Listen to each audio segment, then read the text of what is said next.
order craft specialization within Mohenjo-daro. Now there were variety of crafts that were being practiced in the Harappan civilization. You can name a few yourself: the pottery making, seal making, tool making, metal works, okay, and the jewelry making, the seal making. Name it, and you can be sure that it was being practiced there. It was a very advanced civilization for its time, you know that. So what is the thing and how did it happen? So throughout the civilization there were certain sites or certain centers which were exclusively involved in production of certain craft. For example, sites like Chanhudro and Lothal were exclusively dedicated towards bead making, whereas sites near the coast of the civilization like Nageshwar or Balakot, they were involved in the production of shell objects. Now these shell objects could be basically used for making bangles or ladles or craft work. See, though in geographical areas they were tiny settlements, but the output they produced, okay, the craft work they produced was much larger in volume.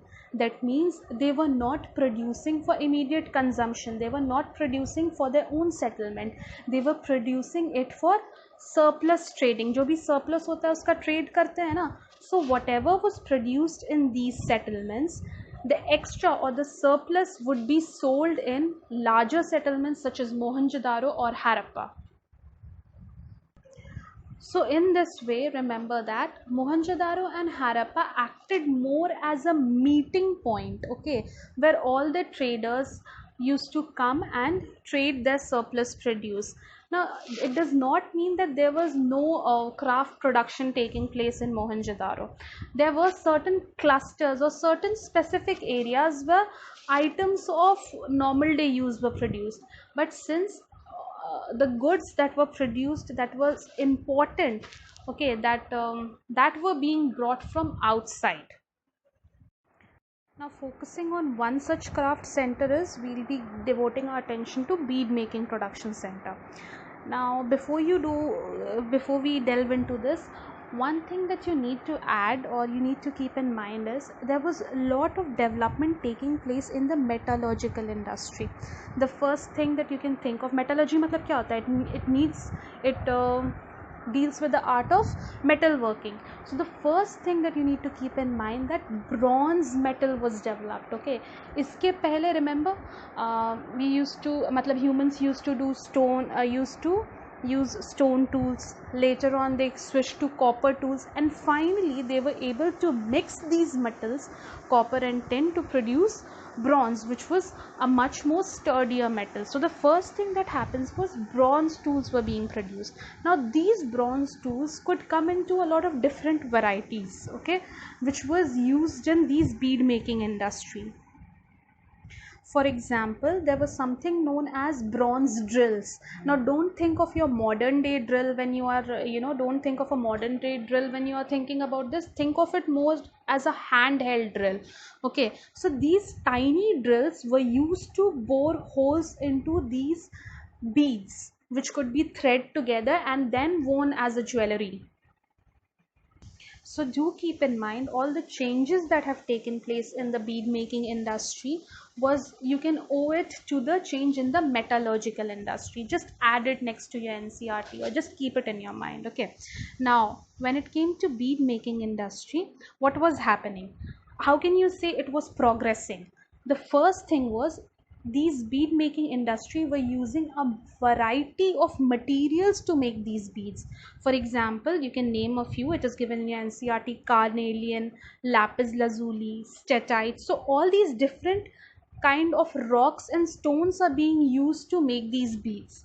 Second thing, the fact that these beads could be molded into different shapes, that says that the Harappan people had achieved a level of technical development where they could make beads or mold these beads into a variety of styles and geometric shape. So it basically is pointing out, about their expertise and their acumen.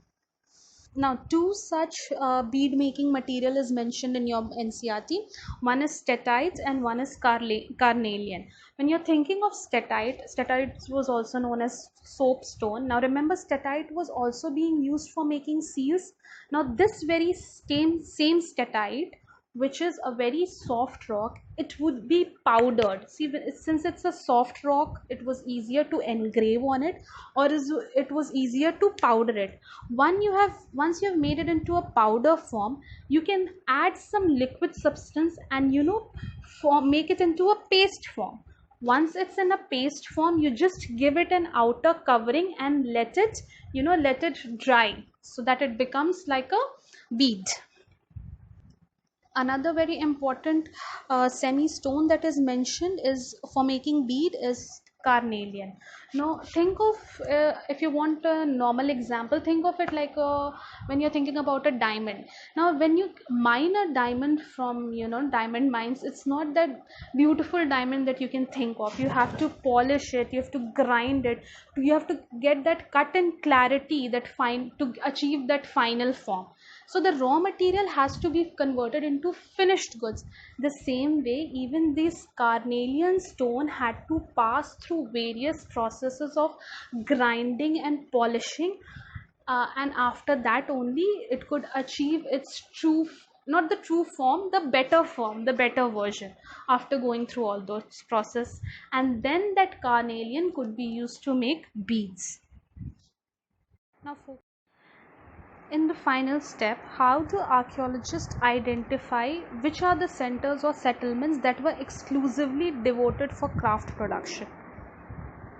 So, if archaeologists find these three specific things in a particular settlement or a site, they conclude that this center or this settlement might have been used for producing a particular good. For example, if raw materials related to a particular object was found lying in a settlement, or tools for crafting a particular good was found in that area, and finally even unfinished objects, rejects or waste were found in that particular area, the archaeologists concluded that these might have been used for